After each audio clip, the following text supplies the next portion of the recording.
do that. Go ahead. We have two items for your attention today, sir. A major focus of your administration has been shifting the conversation and shifting the policy dynamics around the issue of immigration, closing the border, preventing illegal immigration, but also, as is the case with the executive order in front of you, opening new pathways for truly extraordinary people to come contribute to America instead of taking away from it.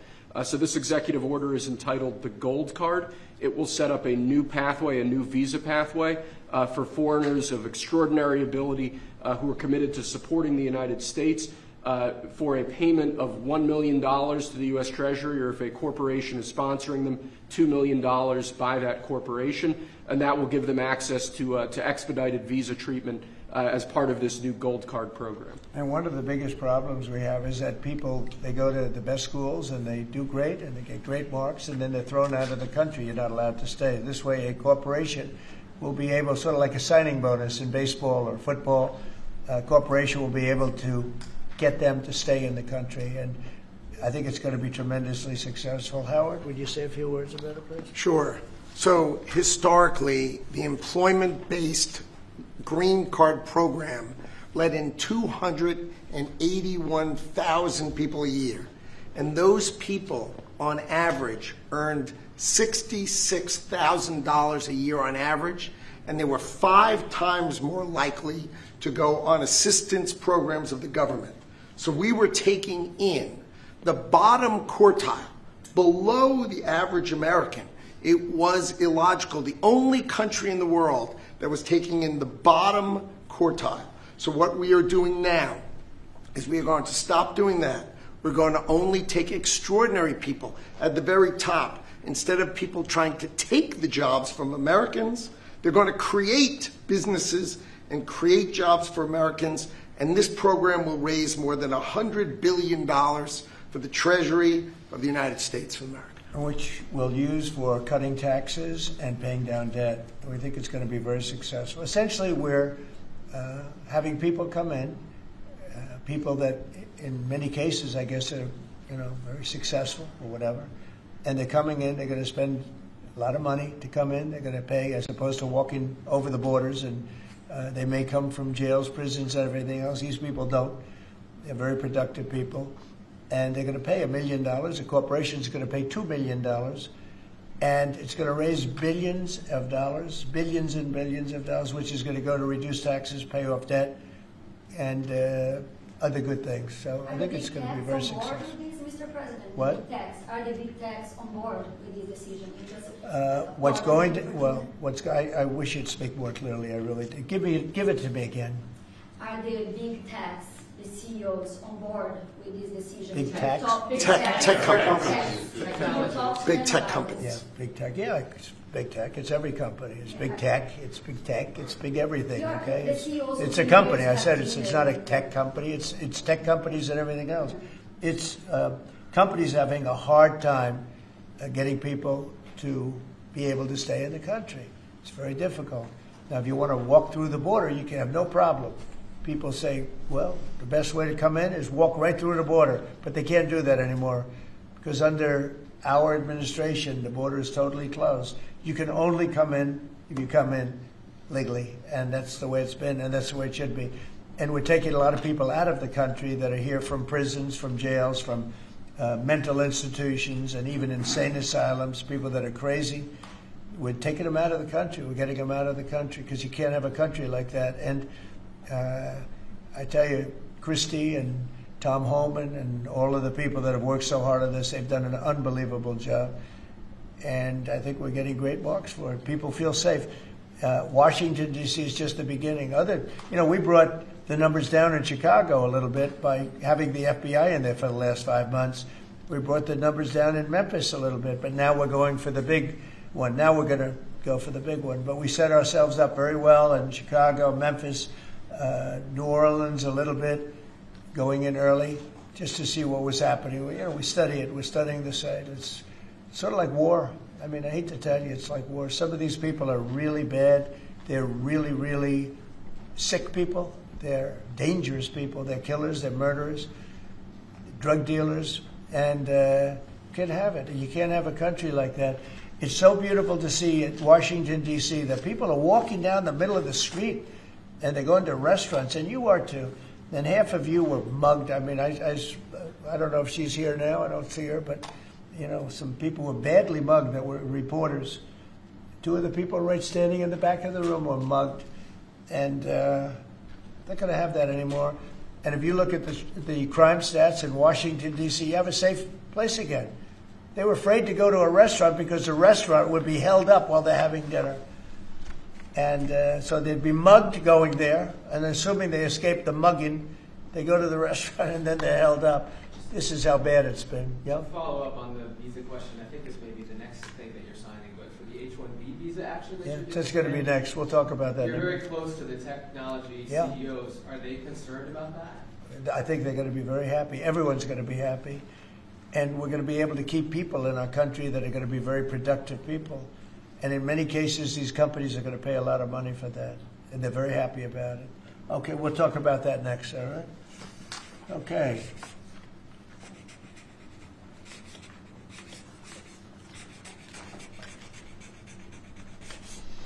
My friend, why don't you keep that, okay? Thank you.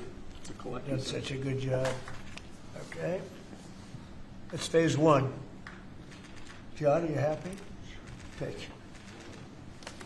Okay, let's go. Thank you, Mr. President. One of the most abused visa systems in our current immigration system has been the H-1B non-immigrant visa program. This is supposed to allow highly skilled laborers who work in fields that Americans don't work in to come into the United States of America. What this proclamation will do is raise the fee that companies pay to sponsor H-1B applicants to $100,000. This will ensure that the people they're bringing in are actually very highly skilled and that they're not replaceable by American workers. So it'll protect American workers, but ensure that companies have a pathway to hire truly extraordinary people and bring them to the United States to work. We need workers. We need workers. We need great workers. And this pretty much ensures that that's what's going to happen. I think, Sean, do you agree with that? Well, they're $100,000 per year. So the whole idea is no more will these big tech companies or other big companies train foreign workers. They have to pay the government $100,000, then they have to pay the employee. So it's just not economic. If you're going to train somebody, you're going to train one of the recent graduates from one of the great universities across our land, train Americans, stop bringing in people to take our jobs. That's the policy here, $100,000 a year for H-1B visas, and all of the big companies are on board. We've spoken to them about the gold card. They love it. They love it. They really love it. They need it.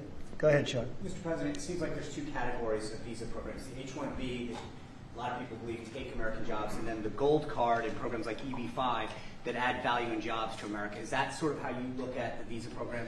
Well, ideally, look, if somebody's got the people, they're not going to want to spend $100,000 as an example in your second category. So it's not taking jobs. And we need certain jobs. We need certain skill jobs that we don't have. But they won't be taking jobs because, you know, ideally the people aren't going to want to, they're not going to have. Investing in America. Right, that's right. So that's what I'm asking. They're really investing in It seems like America. you have two categories. One, the Secretary left the gold card and EB-5 that create jobs, add investment, and there's other ones that seem to take, you know, whether it's a J1 and O or an H-1B that take U.S. jobs. Yeah, it's pretty correct. I mean, I would say that's a correct assessment. But the main thing is we're going to have great people coming in, and they're going to be paying. I mean, it's wonderful to say, oh, gee, we took in 25 million people that, look, many criminals, jails were open from Venezuela, from many other countries, and they were let out of jail and poured into our country, our poor country, how it suffered with this stupid president that we had and the stupid people that surrounded him right around this desk, these liberal, crazy people that have destroyed, they could have destroyed. If we didn't win this election, our country would have been dead. Our country was dead. Think of it. And I've said this, man. The king of Saudi Arabia said, your country was dead 1 year. They thought it was dead. This country couldn't have survived another year of those people running it. And now we have the hottest country anywhere in the world. Think of that. And this is going to help. And we're taking in hundreds of billions of dollars. This will be taken in, the gold card will be taken in hundreds of billions of dollars. And companies will be able to keep some people that they need. You know, they need people of expertise, great expertise. And I think it's going to be a fantastic thing. And we're going to take that money and we're going to reduce taxes. We're going to reduce debt. We have a very, very strong country. We assuming everything works out great with the lawsuit that we have a lawsuit that's inspired by foreign countries that ripped us off for 25 years. But assuming we win that, we hopefully win it. It's in the Supreme Court of the United States. We have a country that no stopping us. We're rich, we'll be rich. We can take care of poor people. We can take care of our military. We can take care of everything. We can take care of beyond the country. We can help take care of the world.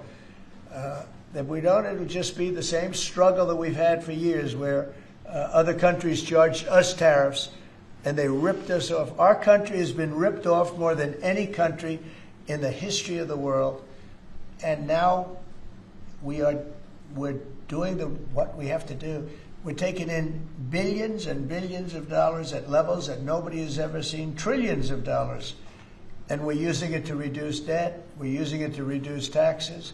The great big beautiful bill is a big tax reduction. It's being paid for by the tariffs, and people are paying a lot less money in taxes. They're being, think of it, no tax on tips, no tax on Social Security, no tax on overtime. It's an unbelievable phenomenon. It really is. It's the golden age. We're making it the golden age. Without the tariffs, it would be impossible. And China, for years, charged us tariffs, and they continue to do it, and so do other countries. Most countries, they charge us. They were ripping. Look, the European Union, as you know, I get along very well with them, but they ripped us off so badly. Nobody's ever seen anything. Now, the European Union is paying us $950 billion, and they're paying us $750 billion to buy our energy, and they're okay with it. They signed the agreement. You know, it's not like anybody forced them to do it. They're okay with us. Tariffs are making our country very rich again, and we'll be able to take care of our debt. We'll be able to take care of our taxes, lower taxes. We'll be able to take care of Medicare, Medicaid, Social Security. We're going to be a rich country again. Without tariffs, we'd be in very big trouble.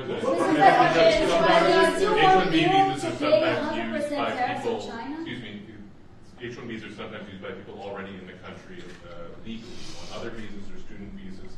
Does this apply to them or to renewals, or does it only apply to people applying for the first time from abroad? Renewals, first times, the company needs to decide, is that person valuable enough to have a $100,000 a year payment to the government, or they should head home and they should go hire an American. The whole idea, it's annual, and it's for total. It can be a total of 6 years. So $100,000 a year, so either the person is very valuable to the company and America, or they're going to depart, and the company's going to hire an American, and that's the point of immigration. Hire Americans and make sure the people coming in are the top people. Stop the nonsense of letting people just come into this country on these visas that were given away for free. President is crystal clear. Valuable people only for America. Stop the nonsense. And remember, the country, It's just a fee, right? yeah, Fee to America. the country would rather not have to pay $100,000, but and they'd rather. How do you do that? You hire American. So there's an incentive to hire American, but there may be instances where it's better off doing it through expertise or whatever it may be. But they're both unbelievable, whether it's a gold card or anything else that we talked about today. And that includes talking about freedom of speech, because our country has been decimated by bad people, very bad people, people that love crime. They love crime.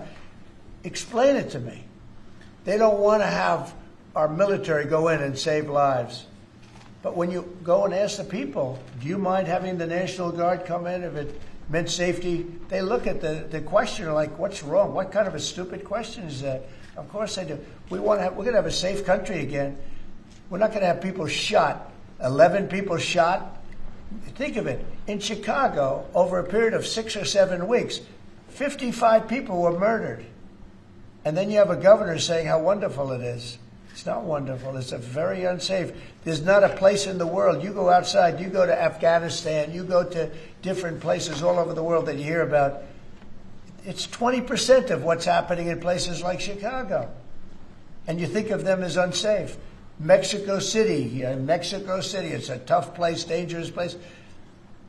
The crime rate is lower. Think of it. What's happening to our country? We're not going to let it happen. And I think I got elected largely for that reason. So we're going to have a safe country again. We're going to have a great country again.